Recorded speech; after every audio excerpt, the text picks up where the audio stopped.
Hi everyone, पढ़ाई कर रहे हो कि नहीं? आप कितना पढ़ रहे हो पर डे अभी वो मुझे आप कमेंट करके बताना। बाकी आज के इस वीडियो में हम बात करेंगे कि कंपार्टमेंट मार्कशीट और मेन बोर्ड एग्जाम के मार्कशीट में क्या डिफरेंस है।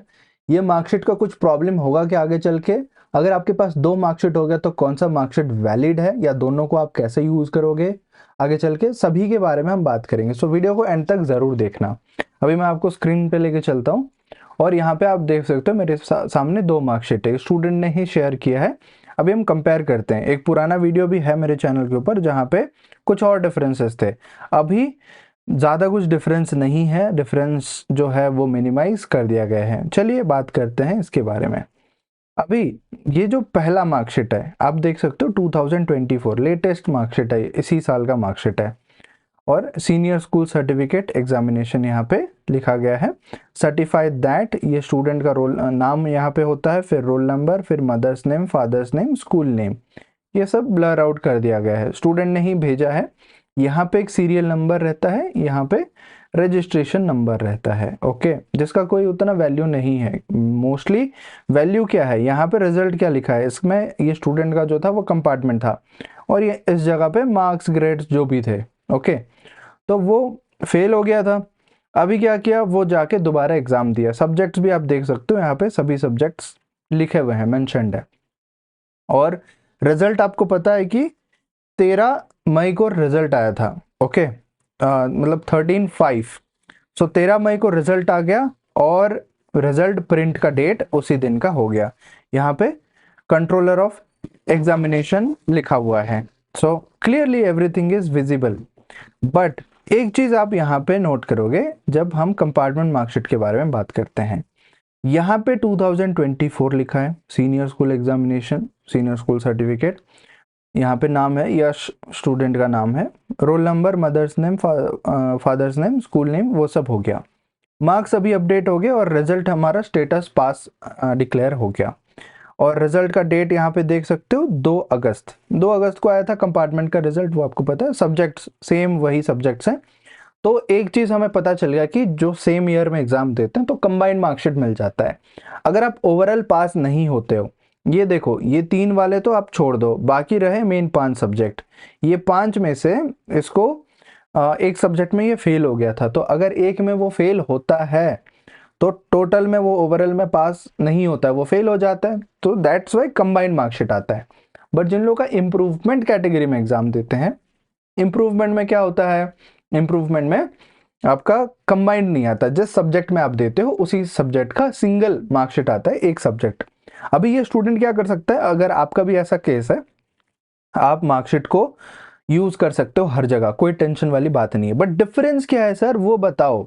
डिफरेंस यहाँ पे है, ये जो सीरियल नंबर आ रहा है यहाँ पे एक छोटा सा एस जोड़ दिया गया है, ये आप नोट कर सकते हो, ठीक है। जबकि यहाँ पे कोई डिफरेंस नहीं था, clearly there was know like S, यहाँ पे कोई एस वैस नहीं लिखा है। बट इधर आप देखोगे एक एस हमें देखने को मिल रहा है। बाकी रजिस्ट्रेशन नंबर वगैरह ये तो रहेगा सारा, उसमें कोई दिक्कत नहीं है। और फोटो, सिग्नेचर, डेट, बस डेट डिफरेंस डिफरेंट होगा, रिजल्ट का स्टेटस डिफरेंट होगा और एग्जामिनर का साइन वगैरह सब रहेगा। तो ओवरऑल आप फिर से भी कंपेयर करो तो इन दोनों के बीच में दैट ओनली डिफरेंस इज ये एस वाला पोर्शन, जो ऊपर एस यहाँ पे लिखा हुआ है ना, सप्लीमेंट्री। तो सर आप ये बताइए कि इसका फर्क पड़ेगा क्या आगे चल के फ्यूचर में, अगर हम ये मार्कशीट को यूज करना चाहते हैं, हायर स्टडीज के लिए हो या कोई गवर्नमेंट जॉब के लिए हो या कोई प्राइवेट कंपनी में भी जॉब कर रहा हूँ, किसी भी फील्ड में जॉब कर रहे हो या फॉरेन में पढ़ाई करना चाहते हो, तो ये मार्कशीट हम दे सकते हैं क्या? इसका स्ट्रेट आंसर है यस। मार्कशीट आप बिल्कुल, यही मार्कशीट आप लेके जा सकते हो। कौन सा वाला, ये जो कंपार्टमेंट वाला मार्कशीट है। कहीं पे भी ये नहीं लिखा है कि ये कंपार्टमेंट का मार्कशीट है। आप देख सकते हो ऊपर मार्क्स स्टेटमेंट कम सर्टिफिकेट, और सेम चीज यहाँ पे भी देख सकते हो, मार्क्स स्टेटमेंट कम सर्टिफिकेट। क्लियर है? तो कहीं पे कंपार्टमेंट मेंशन नहीं होता है, फेल हो गया या कुछ भी हो गया। अब सर ये जो पहला मार्कशीट था उसका क्या करें, वो भी बता दीजिए। पहले मार्कशीट को आपको कुछ भी नहीं करना है, स्कूल से अगर आप कलेक्ट कर लिए हो तो बस अपने पास ही रखो, कहीं पे सबमिट करने की ज़रूरत नहीं है। और कोई एग्ज़ाम वगैरह भी होगा तो आप नए वाले मार्कशीट को देना। जिन लोगों का मार्कशीट नहीं आता है वो लोग क्या कर सकते हैं, वो लोग DADS CBSE ऐसा करके आप गूगल सर्च करना, डुप्लीकेट एकेडमिक डॉक्यूमेंट्स ऐसा करके है कुछ। सो वहां से आप डॉक्यूमेंट मंगवा सकते हो। तो कंबाइंड मंगवाना चाहो तो वहां से कंबाइंड मंगवा सकते हो, माइग्रेशन चाहिए तो माइग्रेशन भी मंगवा सकते हो, तो कोई टेंशन नहीं है। और कंबाइंड कैसे करें सर, अगर हमारे पास ऐसा मार्कशीट है कि पुराने वाले मार्कशीट में तो 6 सब्जेक्ट थे उसमें से एक फेल है, तो ओवरऑल स्टेटस जो है वो पास दिखा रहा है, बट टॉप 5 कंसिडर करें तो पास है। बट अभी जो हमने एग्जाम दिया इम्प्रूवमेंट का, उसमें बस एक ही सब्जेक्ट लिखा हुआ था। ऐसा भी बहुत लोगों का मार्कशीट आता है जिसमें ये जो सब्जेक्ट्स है ना, यहाँ पे ये सारे सब्जेक्ट्स की जगह पे बस एक सब्जेक्ट लिखा आता है और उसका स्टेटस लिख के यहाँ रिजल्ट पास लिखा आता है। वो भी एक स्पेशल कंडीशन है। वैसे स्टूडेंट्स क्या करें सर, आप बता दीजिए। उस केस में आप दोनों को मर्ज करके, मतलब एक स्टैपल कर लो और ऑनलाइन जहां पे भी सबमिट करते हो दोनों का PDF एक सिंगल PDF में बना लो और वो PDF को अपलोड करना। आपको अलग से अपलोड मतलब अलग अलग रखने की ज़रूरत नहीं है अगर आपने कंबाइन नहीं मंगवाया, क्योंकि जो डुप्लीकेट एकेडमिक डॉक्यूमेंट से आप मंगवाओगे वो बहुत ज़्यादा टाइम लगता है और कोई ट्रैकिंग वैकिंग नहीं पता चलता क्या स्टेटस है, कहाँ पे पहुंचा है, नथिंग। सो उस केस में आप क्या कर सकते हो, आप ये टेंशन, एस का टेंशन बिल्कुल मत लो। ये एस का कोई फर्क नहीं पड़ता है। इजीली आप नॉर्मल जो भी है डॉक्यूमेंट आपका वही डॉक्यूमेंट की तरह ही कंसिडर करो। वो एस वेस कोई देखता ही नहीं है जब तक आपका स्टेटस पास है।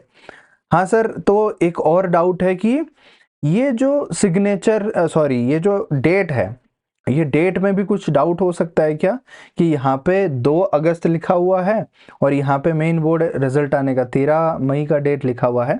इसका भी कोई टेंशन नहीं है।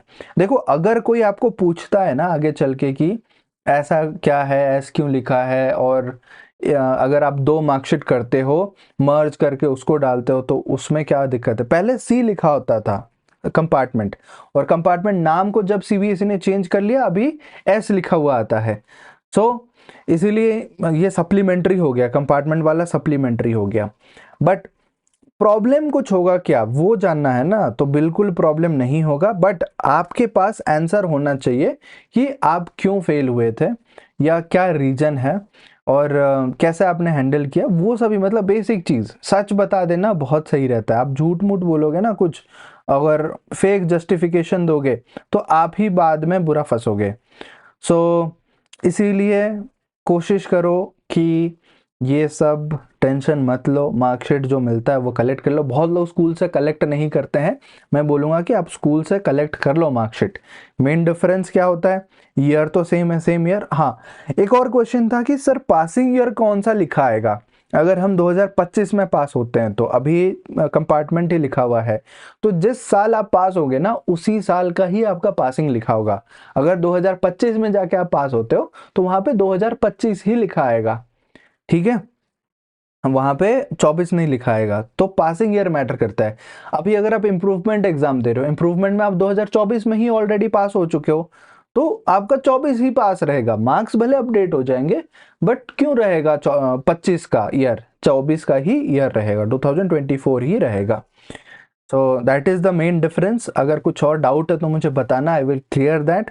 और यही था जो भी डिफरेंस है, एस वाला डिफरेंस, डेट वाला डिफरेंस, और जो रिजल्ट है पास फेल का वो वाला एक डिफरेंस। सिग्नेचर बाकी सेम है, रिजल्ट का डेट सेम है, मार्क्स अपडेट हो जाते हैं, दैट्स इट।